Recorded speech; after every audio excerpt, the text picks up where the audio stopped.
मगरबी बंगाल में इलेक्शन की मुहिम जारी है।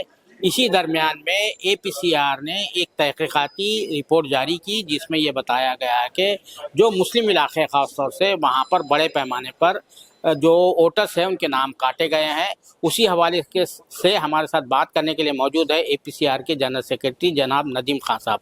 नदीम खान साहब, आपकी जो तहकीकाती रिपोर्ट जारी की है उसमें क्या आपकी खास फाइंडिंग्स क्या है? देखिए, मैंने जो रिपोर्ट जारी क्या करी, बल्कि मैंने डेटा पढ़ा है। मैंने कोई रिपोर्ट नहीं करी। मैंने तो ये कहा है कि नंदीग्राम में मुसलमानों की आबादी 25% है, जो डिलीट हुई लिस्ट है उसमें 95% है। मैंने ये कहा कि मालदा और मुर्शिदाबाद के जो इलाके हैं वहाँ पर मौसम नूर जो हमारी स्पीकर थी आज की और बोल रही थी पहले वहाँ से, उन्होंने बताया कि हमारे कॉन्स्टिट्यूंसी में 80,000 नाम चले गए। बहुत से लोगों के हमने वीडियो दिखाए आपको, जो ये कह रहे हैं कि हमारे घर वाले हैं, हमारे पास पासपोर्ट है, हमारे पास सारे जो 11 डॉक्यूमेंट में से एक डॉक्यूमेंट मांगते हैं वो एक से ज़्यादा डॉक्यूमेंट उनके पास है, फिर भी उनके नाम हटा दिए।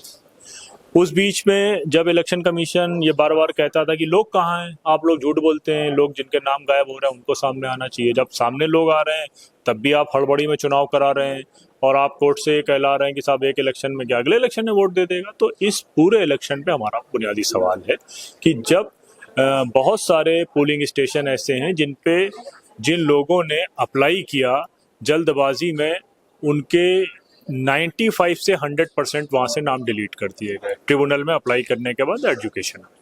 अब आज जो है वो कोर्ट वो कल हियरिंग है, कल कोर्ट में जाके वो कहेंगे साहब हमने तो जितने भी आपने कहे थे सब निपटा दिए। निपटाए कैसे कि आपने 100%, 95%, 85%, 95% डिलीट कर दिए। तो डिलीशन जो है वो क्लोजिंग नहीं है।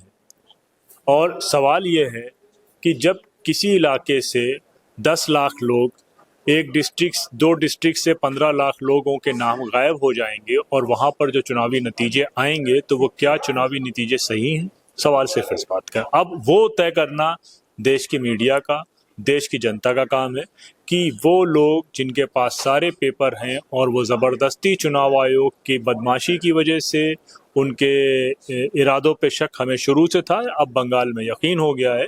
तो ये जो पूरे चुनाव हैं ये अपने आप में एक वाइट वॉश है और लोग बड़ी तादाद में जो डिस्क्रिमिनेशन का शिकार हुए हैं, 80% से ज़्यादा वो मुसलमान हैं।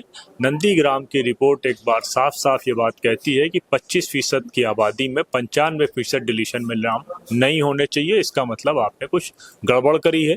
और वो सीट है भाजपा के मुख्यमंत्री के चेहरे शुवेंदु अधिकारी की, जहां से वो चुनाव लड़ रहे हैं। और इस बार ये था कि वो हारेंगे, तो हारने से पहले ही फील्ड सजाई दी गई है जिसपे इलेक्शन कमीशन आंख मूंदे बैठा हुआ है। और इसीलिए हम जनता के बीच में अपनी बात रख रहे हैं। अब जनता तय करे ये चुनाव को सही मानेगी या गलत। अच्छा, एक और बात, आप ये कह रहे हैं कि जो लोग हैं वो एहतजाज नहीं कर रहे हैं। हम तो कह रहे हैं लोग एहतजाज कर रहे हैं। जब लोग एहतजाज, पहले आपने इलेक्शन कमीशन ने कहा था कि लोग तो एहतजाज नहीं कर रहे, अगर लोग होते तो कहीं नजर आते। अब लोग तो एहतजाज कर नहीं रहे। जाहिर सी बात है कि लोग तो एहतजाज कर रहे हैं। जब लोग एहतजाज कर रहे हैं तो आप एनआईए के जरिए, एनआईए प्रोटेस्ट करने पे, एनआईए आपने कहीं सुना है? एनआईए टेरर के केस देखने वाली ऑर्गेनाइजेशन, वो बंगाल में प्रोटेस्टर्स को ढूंढ रही है और उनको अरेस्ट कर रही है। तो ये सिर्फ ये है कि जो हमने बदमाशी करी है, जो हमने डंडा संवैधानिक राइट्स पे चलाया है, उसके बारे में कोई बात ना करे और लोग डर जाएं, इसके लिए एहतजाज।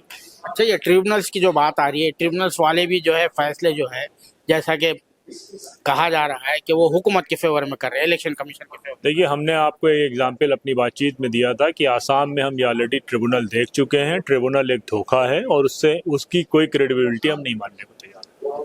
ठीक, बहुत शुक्रिया। ये थे जनाब नदीम खान साहब जो रिपोर्ट जारी की गई उसकी तफसीलात बता रहे थे। कैमरामैन जीशान राय के साथ मैं अब्दुल वारी मस्जिद, नई दिल्ली।